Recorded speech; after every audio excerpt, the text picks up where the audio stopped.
سب سے پہلا سائن یہ ہے ہدایت پر ہونے کا کہ آپ اللہ کی طرف سے ہدایت پہ ہیں کہ آپ ہدایت کی دعا کریں.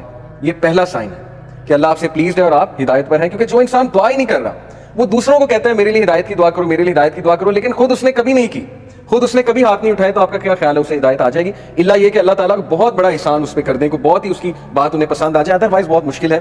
تو سب سے پہلا سائن یہ کہ یو آسک اللہ فار ہدایہ یور سیلف, اور اس کے لیے دعا ہے. اور وہ دعا کیا ہے؟ ربنا لا تزغ قلوبنا بعد اذ ہدیتنا وہب لنا من لدنک رحمۃ انک انت الوہاب. سورہ آل عمران چیپٹر نمبر 3 ورس نمبر 8. کہ ہمارے رب ہمارے دل کو مت پھیریو جبکہ تو ہمیں اسٹریٹ پاتھ پر لے آیا, ہدایت پر لے آیا, ہمیں استقامت دیجیے, اور ہم تجھی سے مانگتے ہیں بے شک تو ہی بانٹنے والا ہے, تو ہی اپنی رحمت دینے والا ہے, انک انت الوہاب, بے شک تو ہی سب کچھ بانٹنے والا دینے والا ہے. تو یہ دعا استقامت کے لیے اور ہدایت مانگنے کے لیے بہت امپورٹنٹ ہے.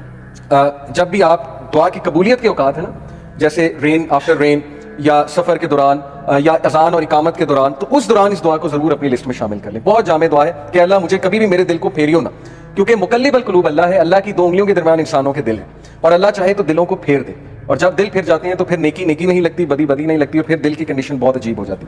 تو پہلی چیز, پہلا سائن ہے that you are asking Allah for ہدایہ. Second sign that you are turning to Allah after sinning. انسان کے ہدایت پہ ہونے کی نشانی یہ ہے کہ وہ گناہ کرنے کے بعد اکڑتا نہیں ہے, بلکہ اللہ کی طرف رجوع کرتا ہے, اللہ کی طرف بھاگتا ہے. جیسے اللہ نے کہا نا ففروا الی اللہ, کہ بھاگو اپنے رب کی طرف, سارے کے سارے. وہ آیت میں آپ کو سناتا ہوں, سورہ آل عمران کی ورس 135. والذین اذا فعلوا فاحشۃ او ظلموا انفسهم ذکروا اللہ والذین اذا فعلوا فاحشۃ when they commit an evil. جب یہ کوئی فحش کام کر بیٹھتے ہیں, کوئی گناہ کر بیٹھتے ہیں, اس سے ثابت ہوا کہ نیک لوگ سے بھی گناہ ہو جاتا ہے, ہر کوئی پھسل جاتا ہے. او ظلموا, اور ظلم کر بیٹھتے ہیں, انفسهم اپنے نفس پہ, ذکر اللہ, اللہ کو یاد کرتے ہیں فوراً. اللہ کو یاد کرنے سے مراد یہ ہائے اللہ یا او اللہ یا کچھ بھی, مطلب ایک دم منہ سے نکل جاتا ہے نا, اللہ کے لیے آہ نکل جاتی ہے. یا گناہ جب کرتے ہیں ایک دم سے اللہ یاد آ جاتا ہے کہ یہ میں نے کیا کر دیا, صرف یاد آنا, ذکر اللہ, اللہ کو یاد کرتے ہیں. فاستغفروا لذنوبہم, اور اللہ سے معافی مانگتے ہیں, اللہ سے رجوع کرتے ہیں کہ اللہ مجھے بچا لے, میں تباہی کی طرف جا رہا ہوں, مجھے اس چیز سے سیو کر لے. اللہ کو یاد کیا, اللہ سے استغفار کیا. وَمَن يَغْفِرُ الذُّنُوبَ إِلَّا اللَّهُ, اور کون ہے جو گناہوں کو معاف کر دے سوائے اللہ کے؟ کوئی نہیں ہے جو اللہ کے علاوہ گناہوں کو معاف کر سکتا ہے. وَلَمْ يُصِرُّوا عَلَى مَا فَعَلُوا وَهُمْ يَعْلَمُونَ, اور کون ہے جو اللہ کے علاوہ گناہوں کو معاف کر دے. اور پھر کہا کہ یہ گناہ کرنے کے بعد پرسسٹ نہیں کرتے, اس سے توبہ کرتے ہیں اور پوری کوشش کرتے ہیں کہ اس طرف واپس نہیں پلٹیں گے. اسی لیے ٹرو ریپینٹنس کی کنڈیشن میں آپ کو بتاؤں, اسکالر کہتے ہیں کہ ٹرو ریپینٹنس یہ ہے, اگر آپ نے دیکھنا ہے کہ آپ کی توبہ قبول ہوئی ہے کہ نہیں ہوئی ہے, تو یہ دیکھیں کہ آپ اس گناہ سے بچ رہے ہیں کہ نہیں بچ رہے ہیں. تو گناہ سے توبہ یہ نہیں ہے کہ گناہ کیا اور پھر توبہ کی اور پھر گناہ کیا, یعنی پلان کر کے توبہ کی اور پلان کر کے گناہ کیا. یہ پلاننگ والا جو کام ہے یہ خطرناک ہے. باقی یہ کہ انسان پھسل جاتا ہے بار بار بھی, وہ بھی میں آپ کو ایک حدیث سناتا ہوں, بٹ کنڈیشن یہ ہے کہ سچے دل سے توبہ. ان ابن عباس رضی اللہ تعالیٰ عنہ عن نبی صلی اللہ علیہ وسلم قال ما من عبد مؤمن الا وله ذنب يعتاده الفینۃ بعد الفینۃ او ذنب هو مقیم. ابن عباس رضی اللہ عنہ سے مروی ہے کہ نبی اکرم صلی اللہ علیہ وسلم نے فرمایا there is no believing servant but that he has a sin he habitually commits from time to time. انسانوں میں بہت سے انسان ایسے ہیں جو ہیبیچول ہو جاتے ہیں گناہ کے, بار بار کرتے ہیں, پھسلتے ہیں, بار بار توبہ کرتے ہیں, پھر وہی گناہ بار بار کرتے ہیں. او ذنب هو مقیم علیہ لا یفارقہ حتی یفارق الدنیا, he habitually commits from time to time, or a sin abiding over him that he does not abandon until he departs from the world. وہ گناہ وہ ریپیٹ کرتا رہتا ہے کیونکہ اس گناہ سے وہ ٹیسٹ کیا جا رہا ہے, وہ اپنی بیسٹ ٹرائی کر رہا ہے, لیکن somehow وہ بار بار پھسل رہا ہے. کتنا ہوپ ہے دیکھیں اس حدیث میں. ان المؤمن خلق مفتنا توابا نسیا اذا ذکر ذکر. اور پھر نبی صلی اللہ علیہ وسلم نے ہیومن نیچر بتائی. Verily the believer, بے شک ایک مومن was created to be tested, test کرنے کے لیے بنایا گیا ہے.